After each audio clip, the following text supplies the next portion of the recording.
Hello friends, welcome to Edu Mantra by Shital, that is me.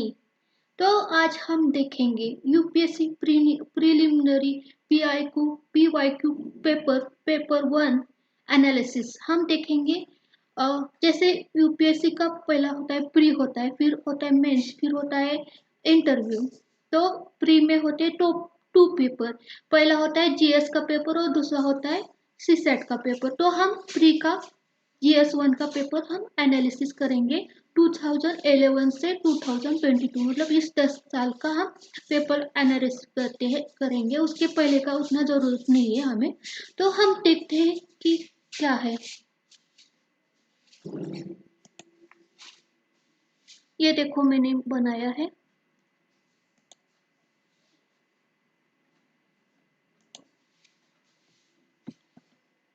Environment and ecology 21 question और economics के 19 question आए थे, general science के 18 question आए थे, हिस्ट्री के 12 आए थे, पॉलिटी के 12 आए थे और social science and economics development के 8 आए थे। मतलब कि 2011 में किसका इन क्वेश्चन ज़्यादा आए थे? एनवायरमेंट एंड इकोलॉजी, मतलब तब एनवायरमेंट और इकोलॉजी पे ज़्यादा फोकस किया गया था। फिर आया था इकोनॉमिक्स, मतलब economics second most important subject था। फिर था जनरल साइंस, ये 2011 का है। फिर हम देखेंगे 2012 में क्या हुआ था। 2012 में हिस्ट्री को 21 दिया था, पॉलिटी को 19, economics 18, environment and sociology 16, general science 15, GS 11। मतलब 12 में क्या किया था, हिस्ट्री का वेटेज ज़्यादा था, फिर पॉलिटी का था, फिर इकोनॉमिक्स था। हमने देखा ऊपर भी इकोनॉमिक्स का वेटेज बहुत अच्छा था और नीचे भी इकोनॉमिक्स का वेटेज बहुत अच्छा था। ऊपर हमने हिस्ट्री देखा, वो भी 12 था, बहुत अच्छा था। और नीचे भी देखो हिस्ट्री, तो 21 क्वेश्चन आए थे, 21 क्वेश्चन आए थे हिस्ट्री के। तो हम देखेंगे आगे। तो ये देखो पेपर 2013 में ज्योग्राफी का 20 आया था, इकोनॉमिक्स का 18 आया था, एनवायरमेंट एंड इकोलॉजी का 18 आया था, हिस्ट्री का 16 आया था, पॉलिटी का 16 आया था, जनरल साइंस का 7 आया था और करंट अफेयर का 5 आया था। तो ये देखो, मतलब जियोग्राफी में इम्पोर्टेंस ज़्यादा दिया था, इकोनॉमिक्स का 18 था।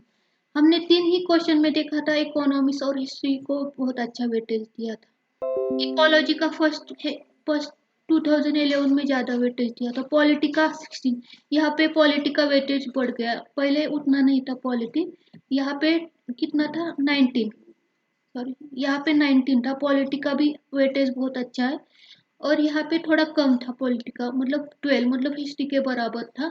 मतलब पॉलिटी भी एक अच्छा सब्जेक्ट है, हमें करना चाहिए पॉलिटी, वो भी स्किप करके नहीं चलेगा।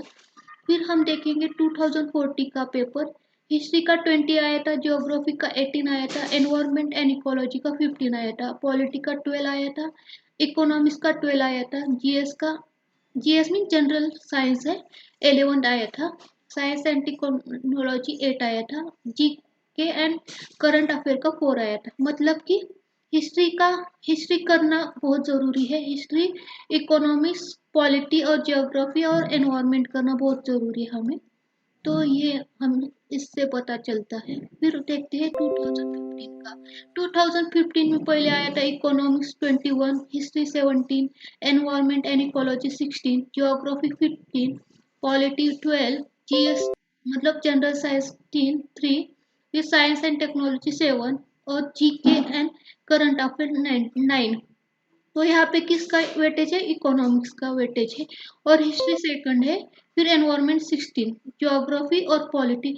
मतलब ये ऊपर के ये सब्जेक्ट है, इकोनॉमिक्स, हिस्ट्री, एनवायरनमेंट, ज्योग्राफी और पॉलिटी, ये बहुत इंपॉर्टेंट सब्जेक्ट है। सब में ये इसमें कुछ ना कुछ आता ही है। फिर 2016 का है, इकोनॉमिक का 28 है, एनवायरनमेंट एंड इकोलॉजी का 18 है, हिस्ट्री का 16 है, जीके एंड करंट अफेयर का 12 है, साइंस एंड टेक्नोलॉजी का 10 है, ज्योग्राफी का 9 है और पॉलिटी का 5 है और जीएस का 2 है। तो देखो कहीं पे भी हिस्ट्री हो या इकोनॉमिक्स हो या एनवायरमेंट हो, उसके क्वेश्चन आते ही है। पॉलिटी के थोड़े कम आते हैं कभी कभी, पर इनके कभी किसी भी एग्जाम में आपको ज़्यादा ही क्वेश्चन देखेंगे। तो ये इकोनॉमी, एनवायरमेंट एंड हिस्ट्री, ये बहुत मतलब बहुत इस पे क्वेश्चन आते हैं। फिर 17 का देखेंगे। तो ये देखो यहाँ पे 5 आए थे पॉलिटी के, तो अगले ही इसमें 23 आए थे। मतलब पॉलिटी करना जरूरी है, उसमें कभी आते हैं कभी नहीं, मतलब कभी कम आते हैं कभी ज्यादा आते हैं, पर पॉलिटी नेसेसरी है। पॉलिटी के 23 आए यहाँ पे 2017 में। फिर इकोनॉमिक्स से 16 आए, एनवायरमेंट एंड इकोलॉजी के 15 आए, हिस्ट्री के 14, जी के एंड करंट अफेयर के 14, ज्योग्राफी के 9, साइंस एंड टेक्नोलॉजी 5, अदर के 4 आए। मतलब यहाँ पे कौन सा वेटेज ज्यादा है? पॉलिटी और इकोनॉमिक्स एंड एनवायरमेंट ज्यादा वेटेज दिया है। और बाद में हिस्ट्री, मतलब ये हिस्ट्री के कम से कम 10 तो क्वेश्चन आते ही है। तो हिस्ट्री बहुत इंपॉर्टेंट है, इकोनॉमिक्स तो बहुत इंपॉर्टेंट है, बिकॉज वहाँ हमेशा 10 के ऊपर ही क्वेश्चन आते हैं, 16, 15, 18, 23 वगैरह। तो ये बहुत इंपॉर्टेंट है। पॉलिटी भी आता है, कभी कम आता है, पर पॉलिटी का क्वेश्चन आता ही है।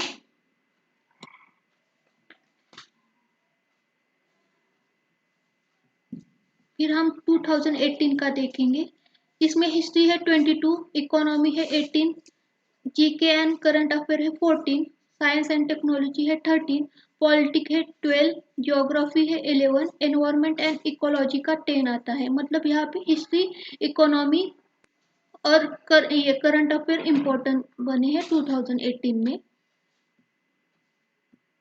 फिर 2019 में पॉलिटी आया, पॉलिटी 22 है, फिर इकोनॉमिक्स 22 है, फिर हिस्ट्री 16 है, जीएस 13 है, जनरल साइंस 13 है, ज्योग्राफी 11 है, एनवायरमेंट एंड इकोलॉजी 11 है, साइंस एंड टेक्नोलॉजी 5 है। मतलब यहाँ पॉलिटी और इकोनॉमिक्स और हिस्ट्री बहुत इम्पोर्टेंट बनाया गया है इस साल में। फिर आता है 2020, हिस्ट्री, इकोनॉमी, पॉलिटी। मतलब हिस्ट्री और इकोनॉमी बहुत अच्छे से करना चाहिए हमें, और पॉलिटी और इकोलॉजी भी अच्छे से करना चाहिए, और ज्योग्राफी भी करना चाहिए। तो हमें ये क्वेश्चन आते हैं। और साइंस एंड टेक्नोलॉजी के तो आते ही आते हैं क्वेश्चन, और वो कोई नहीं करता, तो हम वो करना चाहिए साइंस एंड टेक्नोलॉजी, जिससे हम हमारा स्कोर बढ़ जाए।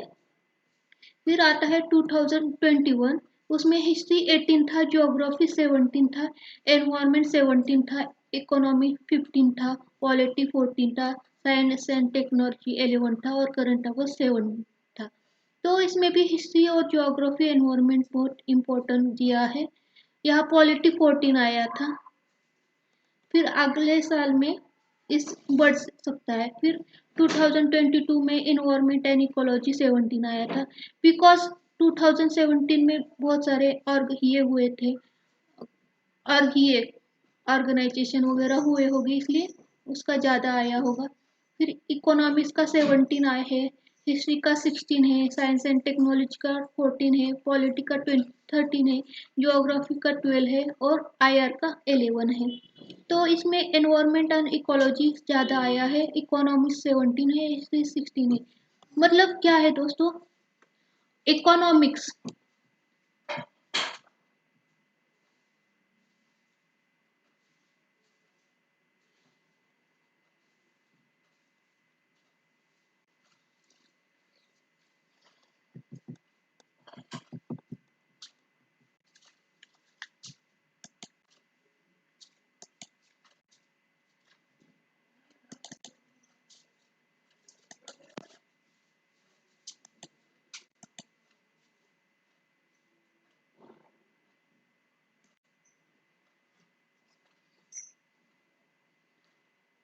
तो क्या है दोस्तों, तो क्या है कि हमें पता चला कि ये एनालिसिस से इकोनॉमिक्स बहुत इंपॉर्टेंट पार्ट है, उसके मैक्सिमम क्वेश्चन आते हैं, उसके पास हिस्ट्री के मैक्सिमम क्वेश्चन आते हैं, फिर आ सकते हैं geography and environment and polity. ये 5 सब्जेक्ट बहुत इंपॉर्टेंट हैं। उसके अलावा हम साइंस एंड टेक्नोलॉजी का करके रखना चाहिए, बिकॉज वो बहुत सारे स्टूडेंट है ना, वो नॉन टेक्निकल बैकग्राउंड से होते हैं, वो इसको स्किप करते हैं, तो वो इम्पोर्टेंट है। अगर हम साइंस के स्टूडेंट हैं तो हमें वो करना चाहिए, जिसके लिए हमारा स्कोर बहुत अच्छा होता है। हिस्ट्री, ज्योग्राफी वगैरह सब करते हैं, पॉलिटी, तो हमें साइंस एंड टेक्नोलॉजी भी करना चाहिए। तो देखो दोस्तों, economics, history, polity, geography, environment के साथ हमें साइंस एंड टेक्नोलॉजी, ये 5 सब्जेक्ट किया और करंट अफेयर किया उसके साथ, तो हमारा प्रीलिम्स में बहुत अच्छा स्कोर हो सकता है। अगर आपको ये एनालिसिस अच्छा लगे तो लाइक, शेयर, सब्सक्राइब कीजिए। Thank you for watching my video. और मैंने डिस्क्रिप्शन में मेरे कौन ये टेलीग्राम का लिंक दिया है, इंस्टाग्राम का लिंक दिया है, ट्विटर का लिंक दिया है, तो आप वहाँ जाके मुझे फॉलो कर सकते हैं। और आपको नोट्स चाहिए हो तो टेलीग्राम पे मुझे मैसेज कर देना।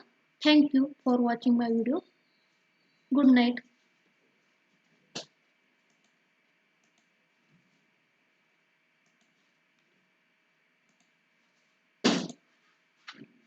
मुझे बच्चों को गाली सिखानी है। बाय। अब अगर तुम लोग नए हो तो सब्सक्राइब करो, वो जो लाल वाला बटन है उसके साथ स्कैम करो या फिर महफिल जमाओ, मुझे नहीं पता, बस क्लिक हो जाना चाहिए। अब मैं भी जा रहा हूं, मुझे पार्क में स्टंट्स मारने जाना है।